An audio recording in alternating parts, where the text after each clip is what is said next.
A man drives through a Central Texas mall, injuring people inside. Now we're learning who he is. A little bit of an up and down as we look at your rain coverage over the next couple of days. I'm going to explain why we have two peaks coming up in First Warning Weather. Thanks for joining us. I'm Nabil Ramadna. The Texas Department of Public Safety has identified the man they say hit multiple people after driving into a mall last night in Killeen. DPS says 53-year-old John Darrell Schultz, who you see there of Kempner, southwest of Killeen, plowed his pickup into the front of a JCPenney store at the Killeen Mall. The aftermath shows the impact. Investigators say the driver shattered the glass doors and continued to drive his black pickup truck about 100 yards inside to the mall while striking multiple people.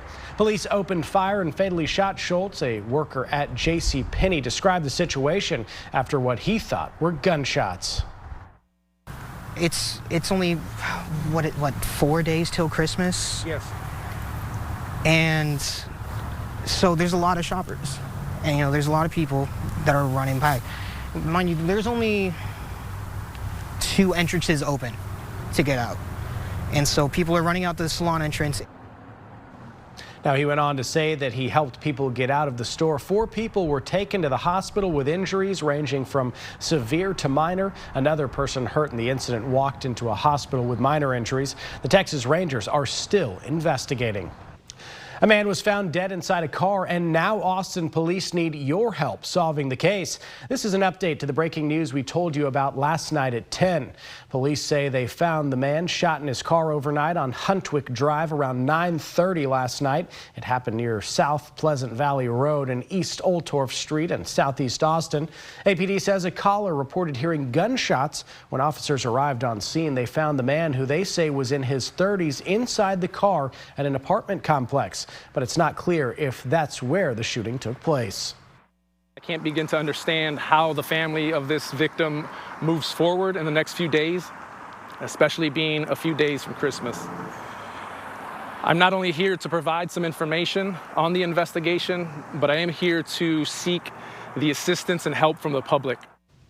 So far, APD says they don't have any idea who shot the man. They also haven't identified the person who was shot. This is Austin's 70th homicide of the year. KXAN digital data reporter Christopher Adams is keeping track of the number of homicide cases Austin police are working this year, and we have that for you on KXAN.com.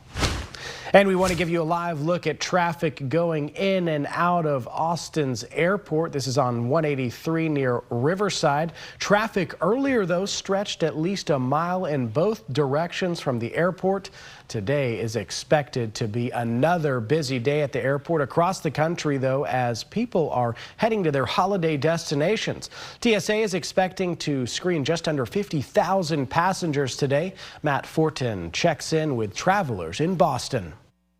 Logan Airport has been buzzing this weekend as people take off to their holiday destinations. It's my first cruise, I guess, yeah. Why did we decide to do a cruise this year?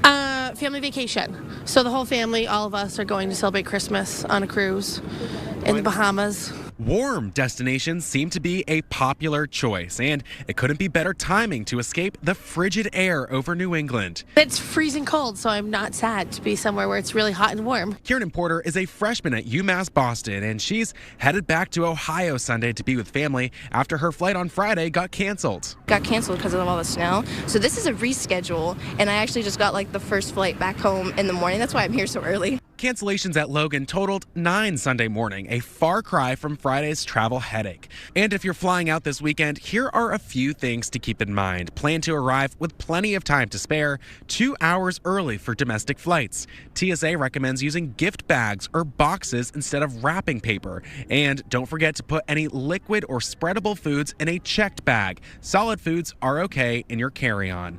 TSA expects to screen just under 50,000 passengers here at Logan Airport Sunday. Busy, but not record-breaking. Nationwide, AAA expects record numbers of travelers as more people make the effort to enjoy experiences and time with loved ones. My family, 100%. They're my rock, so I'm super excited to go back and get to spend all this time with them because I haven't seen them in so long because of school and everything, so I'm really excited.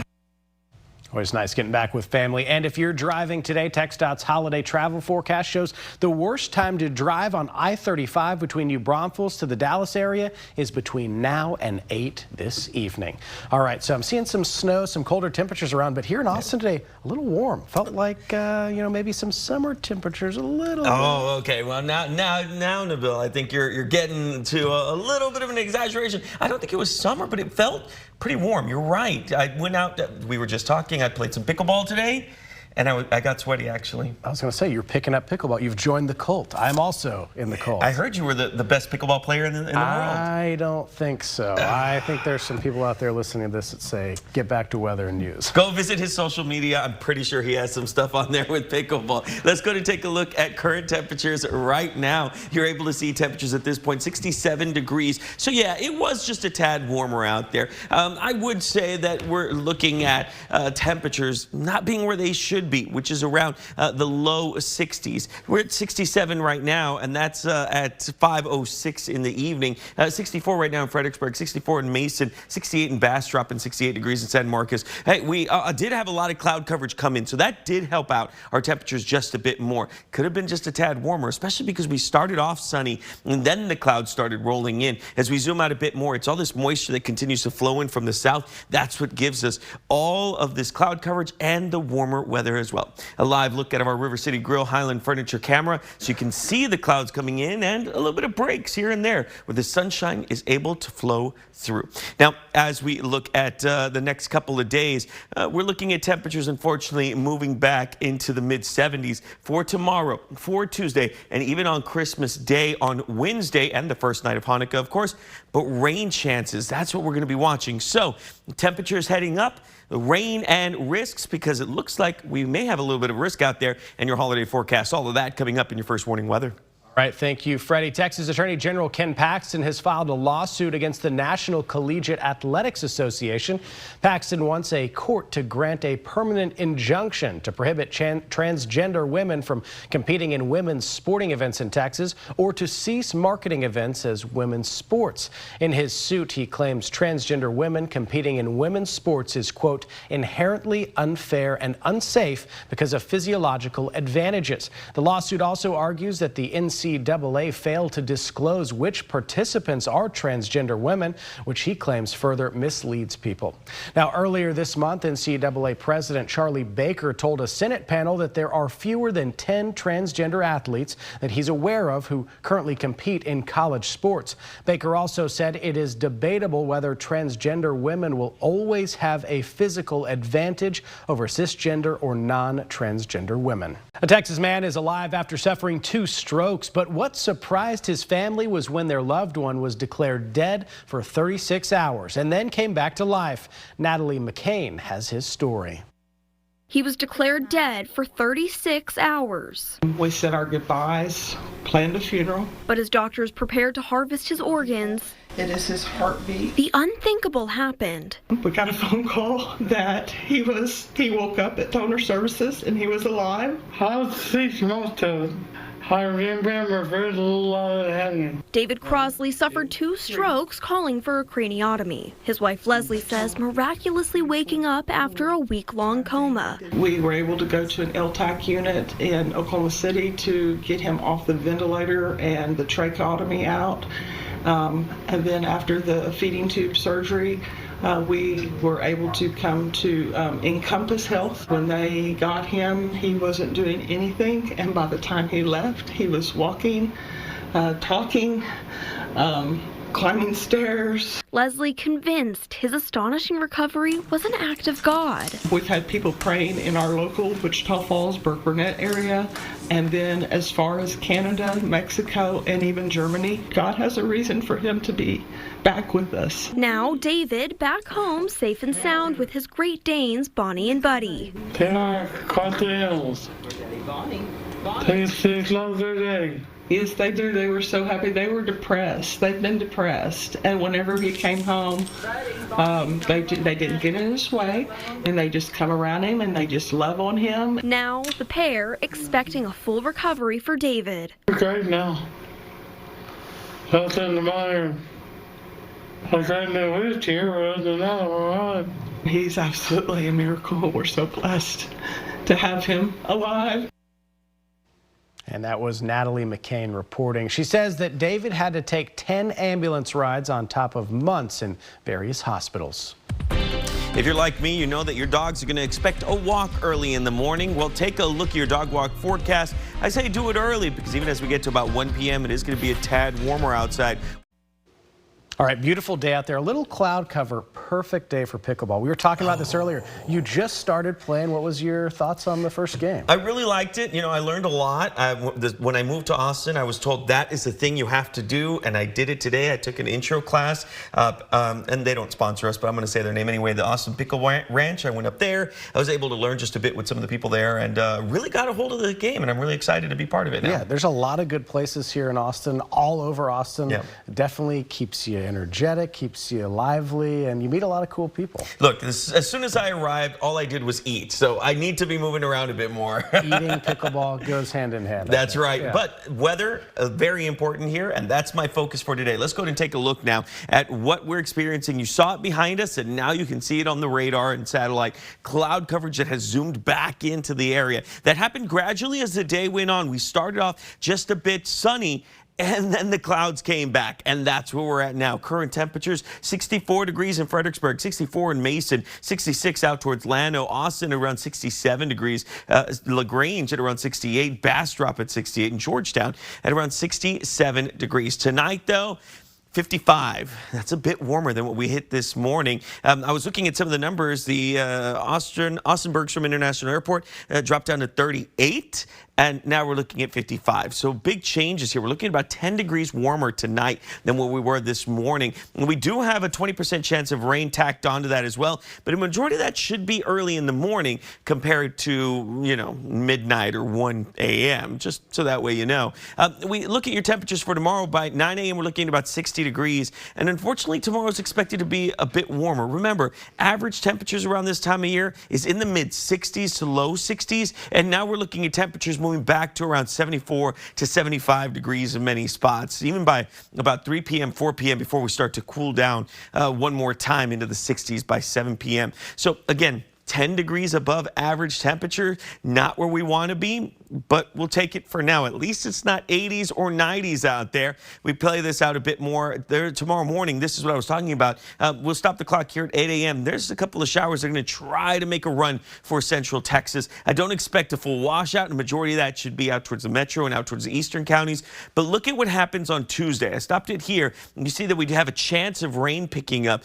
Some of it could be thunderstorms that roll through, but you'll notice at the end of that, it was mostly out towards the eastern counties. So Christmas Eve, this is what I'm putting there for Tuesday, 74 as a high.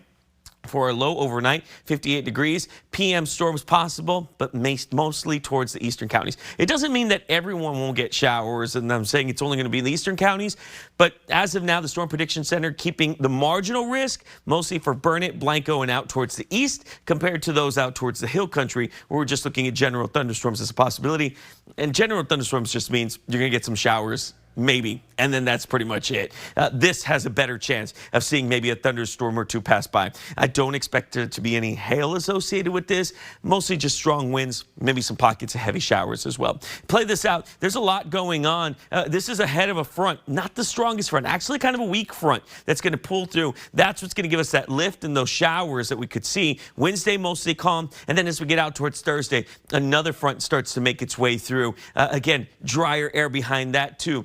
Not very strong fronts. They're not going to make a whole ton of difference for us. In fact, the amount of rainfall, still only looking at maybe 1/4 of an inch up to 3/4 of an inch. And then out towards the west, you're looking at maybe 1/10 of an inch. And that's pretty much it. So again, no real big changes. And the temperatures aren't going to change very much. In fact, I put Santa by the beach more than anything else because we're going to be at around 73 degrees compared to us being at our average, which is 60s and lows in the 40s. We're not making it. Look at these lows. 56 early in the morning, 62 Thursday morning. As we get out towards Friday, Saturday, and Sunday, temperatures stay at around 75 to 76 degrees. This is KXAN Sports, brought to you by Thomas J. Henry. SEC play is right around the corner for the UT women's basketball team, and they want to be at their sharpest before the grind of conference play, especially in a conference as talented as the SEC. Moody Center is the site. Texas undefeated there so far. They took on South Dakota State.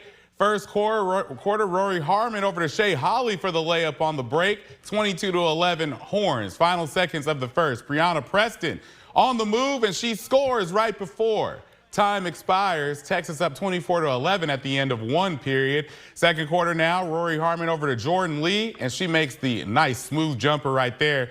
Texas up 19, 14 points on the day for Lee. Vic Schaefer wanting more, though. Rory Harmon inbounds it to Justice Carlton for the layup. 53-26 was the score at halftime. Texas ahead. And then in the third quarter, Taylor Jones posted up, scoring. She had 15 points, second highest on the team. But the highest belonged to Justice Carlton, who rebounds the Rory Harmon miss, puts it right back up for the score. Game high 19 points for Carlton as the Horns win 103-57. They've got UT Rio Grande Valley next Sunday at 3 o'clock. Well, Texas football took its first step toward a national title by taking care of business in the first round against Clemson on Saturday. Sark told the team run to win, and that's exactly what was their saving grace. Texas exploded with 292 yards rushing against Clemson, the most they've ran for all year. Quintravion Wisner ran for 114 yards and 2 touchdowns. Outstanding. But Jaden Blue, that guy who had struggled with fumbling the football and consistency overall this season, led the way with 146 yards and 2 long touchdown runs, the last of which thwarted a Tigers comeback. Here's more on Blue. The team adversity coming out of Atlanta. And we talked about individual adversity last night as well. And to think about that young man, fighting through the ankle injury earlier in the season, having some fumble issues, but continuing to practice well, continuing to be a really good teammate. The intent over the last few weeks, a month of the way he's been practicing, for him to have the night like he had tonight or today, just really proud of him. Coming into this week, we made an emphasis that we were gonna have to run the ball in order to win this game, and the O-line and us in that backfield took a lot of pride in working on that, so we'll be able to run the ball effectively. With Washington's comeback win over the Philadelphia Eagles today, the Cowboys are officially eliminated from the playoffs. The Cowboys still believe they have a lot to play for, and proving they can win at home will be a good start for them tonight. Out of the 7 times they took the field at Jerry World this year, they've won once. Now they seem to have played better overall recently than earlier in the season, and they certainly want to finish the regular season strong to be able to have something positive to take into the offseason. Tonight against Lake Travis alum Baker Mayfield's Tampa Bay Bucks is a good chance to do so. We still not done yet, and it's, like my guy Shun said, don't let us win the next one. You know what I'm saying? I really like that. You know what I'm saying? So that's all it takes. We just got to handle our responsibilities. Just keep trying to stack a win. I look at it like we got a chance to really do something, but we got to handle our business first. We'll see if they do that at 7:20 right here on KXAN. What do you think? The Cowboys have a chance? They have a chance. They sure do.